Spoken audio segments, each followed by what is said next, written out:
இப்போ வந்து பார்த்தோன்னா, சன் டிவில ஒளிபரப்பாகி வந்துட்டு இருக்கக்கூடிய மல்லி சீரியல் எந்த அளவுக்கு நல்ல ஒரு வரவேற்பை பெற்றிருக்கு அப்படின்னு நல்லாவே தெரியும். ஏன்னா, அது மண் வாசனை அதிகமாக இருக்கக்கூடிய ஒரு சீரியலாக பார்க்கப்பட்டு வந்துட்டுருக்கு. இதில வரக்கூடிய கதாநாயகியான மல்லி கேரக்டரும் சரி, அதேபோல அதில வரக்கூடிய வெண்பா கேரக்டரும் சரி, ரொம்பவே பாண்டிங்காக இருக்கும். இவங்களுடைய காட்சிகள நிறையவே போடுங்கன்னு ரசிகர்கள் கேட்கக்கூடிய அளவுக்கு இந்த சீரியல் மிகப்பெரிய அளவுல வந்து வரவேற்பை பெற்று வந்துட்டுருக்கு. இதில மல்லியான ஹீரோயின் கேரக்டர் நடிச்சு வந்துட்டுருக்கவங்க தான் நிக்கிதா ராஜேஷ் அவர்கள். இவங்க ஒரு மலையாளி. அதேபோல தமிழ் ரொம்பவே நல்லா பேசுவாங்களாம். அதற்கு காரணம் இவங்க பேய் கூட பேசினதான்னு சொல்றாங்க. என்ன அதுன்னா, அருந்ததி சீரியல்ல இவங்க வந்து பார்த்தோன்னா நடிச்சிருந்தாங்க. தமிழ்ல முதலாக அந்த சீரியல்ல அவங்களுக்கு வாய்ப்பு கிடைச்சது. இவங்களுடைய அப்பா ராஜேஷ் வந்து பார்த்தோன்னா ஒரு சீரியல் டைரக்டர். அவர் மூலமாக தான் இவங்க நடிக்க வந்திருக்காங்க. ஏன்னா இவங்களுக்கு நடிக்கிறதுக்காக ஒரு எண்ணமே கிடையாது. ஆசை இல்ல, விருப்பம் இல்ல அப்படின்னே சொல்லலாம். இவங்களுடைய அம்மா ஃபாரஸ்ட் டிபார்ட்மெண்ட்ட சேர்ந்தவங்க. அப்பா மூலமா தான் இப்ப வந்து பார்த்தோன்னா, இவங்க சீரியலுக்குள்ள வந்திருக்காங்க. அவர் மூலமாக 5 வயசு இருக்கும்போதே மலையாளத்தில நிறைய வந்து பார்த்தோன்னா, இவங்க நடிச்சிருக்கிறாங்க. குழந்தை நட்சத்திரமாக இவங்க வந்து அறிமுகமாகியிருக்காங்க. அதற்கப்புறமாக ரகசியம் அப்படின்ற ஒரு சீரியல்ல வந்து நடிச்சிட்டு இருந்திருக்காங்க. பிறகு இவங்க வந்து பார்த்தோன்னா, பிரேக் எடுத்திருக்காங்கன்னு சொல்லலாம். அது எதற்காக அப்படின்னா, அவங்களுடைய படிப்புக்காக. ஸ்டார்ட்டிங்ல இருந்தே இவங்க நடிக்கிறதுல விருப்பம் இல்லாம தான் இருந்திருக்காங்க. இன்னொரு விஷயம் இவங்க சிபிஎஸ்சில தான் இவங்களுடைய ஸ்கூலிங்க முடிச்சிருக்காங்க. 10th +2ல 91%க்கு மேல மார்க் எடுத்திருக்காங்க. இவங்க வந்து ஒரு நல்ல பொண்ணு அப்படின்னு சொல்றாங்க. ரொம்பவே குவைட்டான பொண்ணு, நல்ல பொண்ணு அப்படின்னு சொல்றாங்க. அவுட்ஸ்டாண்டிங் பெர்ஃபார்மன்ஸ் தான் அவங்க குடுத்துருக்குறாங்க. ஆனா, இவங்களுக்கு சீரியல்ல கிடைக்கிறது என்னவோ நாட்டி கேரக்டர் தான் கிடைக்குது. படிச்சதுக்கு அப்புறமாக இவங்க சும்மா இல்ல. பிஎஸ்சி ஃபில்ம் டெக்னாலஜி படிச்சிருக்காங்க. இதில இன்னொரு விஷயம் என்னன்னா, அவங்களுக்கு ஒரு ஃப்ரெண்டு கூட கிடையாதாம். ஏன் அப்படி அப்படின்னு வந்து பார்த்தோம்னா, அந்த கோர்ஸ்ல இவங்க மட்டும் ஒரே ஒரு பொண்ணாம். மத்த எல்லாமே பாய்ஸாம். அப்படி இருந்தா கூட அவங்க எல்லார்ட்டயும் நல்லா பேசுவாங்க, பழகுவாங்க. ஆனா ஃப்ரெண்ட்ஸே கிடையாதாம். சென்னை வந்தா கூட இவங்க டைம் ஸ்பெண்ட் பண்ணுறதுக்காக மூவி பார்க்க போவாங்களாம். அதற்கு காரணம் என்னன்னா, ஒரு படத்த எடுத்தா அவங்க எப்படி நடிச்சிருக்காங்க, எப்படிலாம் வசனம் பேசியிருக்காங்க, என்னெல்லாம் பண்ணியிருக்காங்க அப்படின்னு ரொம்பவே கூர்ந்து கவனிப்பாங்களாம். ஃப்யூச்சர் டைரக்டர்னே இவங்கள சொல்லலாம். அதுக்கப்புறமாக இவங்க நடிக்கிறதுக்குன்னு மிகப்பெரிய அளவுலலாம் ஹார்ட் ஒர்க்லாம் பண்ணது கிடையாதாம்.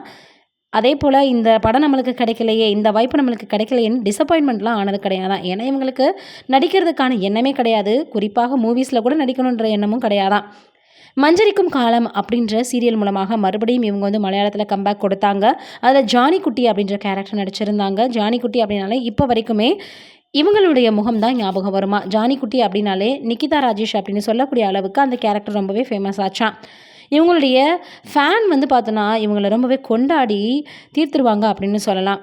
அப்போ நம்மளுக்காக செய்யக்கூடிய ஃபேனுக்கு நம்ம ஏதாவது செய்யணுமே அப்படின்னு யோசிச்சு தான் இவங்க அவேர்னஸ் வீடியோ நிறையவே வெளியிட்டிருக்காங்க. குழந்தைகள், பெற்றோர் அப்படின்னு ஒவ்வொருத்தருமே எப்படி வந்து வீட்டில் இருந்துக்கிறணும், ஸ்கூலுக்கு முன்னாடி மிகப்பெரிய அளவில் வந்து பார்த்தோன்னா ஒரு டீச்சர் அப்படின்றத பெத்த அப்பா அம்மா தான் அப்படின்னு எத்தனையோ பேர் சொல்லி நம்ம கேள்விப்பட்டிருப்போம்.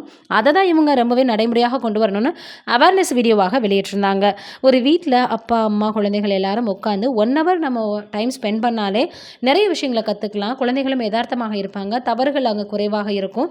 நிறைய வந்து பார்த்தோன்னா, பசங்க வந்து மனசு விட்டு பேசுவாங்க அப்படின்னு பல விஷயங்கள் அதுக்கு பின்னாடி அடங்கியிருக்கு. இதனாலே ஆல் இண்டியா அளவுக்கு இவங்க ஃபேமஸ் ஆனாங்கன்னு சொல்லலாம்.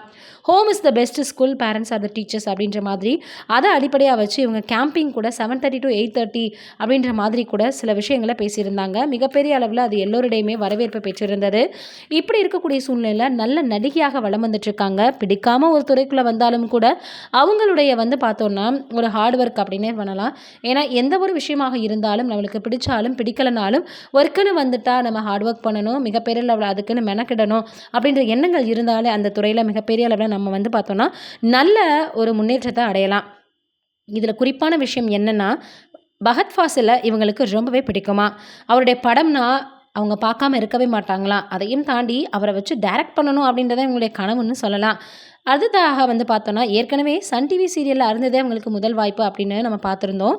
அதுக்கு அப்புறம் ஜீ தமிழில் சூரிய வம்சம் அப்படின்ற ஒரு சீரியல் நடிச்சிருந்தாங்க. அதில் ஆஜிஷ் அவர்களுக்கு வந்து ஜோடியாக நடிச்சிருந்தாங்க சமந்தான்ற கேரக்டரில். சமந்தா வந்து வெளிநாட்டிலேருந்து வந்திருப்பாங்க. அதற்கப்புறம் அவங்க எப்படி ஆஜிஷை திருமணம் பண்ணுறாங்க, அடுத்து எந்த மாதிரி அவங்களுடைய குடும்பத்தை வந்து ஒன்றாக சேர்க்கிறாங்க, இணைக்கிறாங்க அப்படின்றது அதனுடைய கதை. பூர்ணிமா அவர்களினுடைய மருமகளாக இதில் நடிச்சிருப்பாங்க. பூர்ணிமா பாக்யராஜ் அவர்களும் இதில் முக்கியமான ரோலில் நடிச்சிருப்பாங்க. இன்னொரு விஷயம், இவங்க 2000 தான் பிறந்திருக்காங்க. February 7 தான் இவங்க திருவனந்தபுரத்தில் பிறந்திருக்காங்க. 24 இயர்ஸ் தான் ஆகுது. நிறைய பேர் வந்து பார்த்தோன்னா இவங்கள பார்க்குறதுக்கு காவல் திரைப்படத்தில் வந்த அசின் அவர்களினுடைய தோழி மாதிரியே இருக்குது அப்படின்னு சொல்லி வந்துட்டுருக்காங்க. அதையும் தாண்டி அப்பா ஆசைக்காக நடிக்க வந்து இப்போ மிகப்பெரிய அளவில் வந்து பார்த்தோன்னா சீரியலில் நல்ல நிறைய வாய்ப்புகளை பெற்று நல்ல நல்ல சீரியல்களை நல்ல நல்ல கேரக்டர்களை நடித்து வந்துட்டுருக்காங்க. இவங்க மறுபடியும் நடிக்க வர போகிறாங்களா இல்லை படத்தை இயக்க வர போகிறாங்களா சினிமாக்குள்ளே அப்படின்றத பொறுத்து வந்து பார்ப்போம். நீங்கள் என்ன நினைக்கிறீங்க இவங்கள பற்றி அப்படின்றத மறக்காமல் கீழே இருக்கக்கூடிய கமெண்ட்டில் சொல்லுங்கள். நன்றி, வணக்கம்.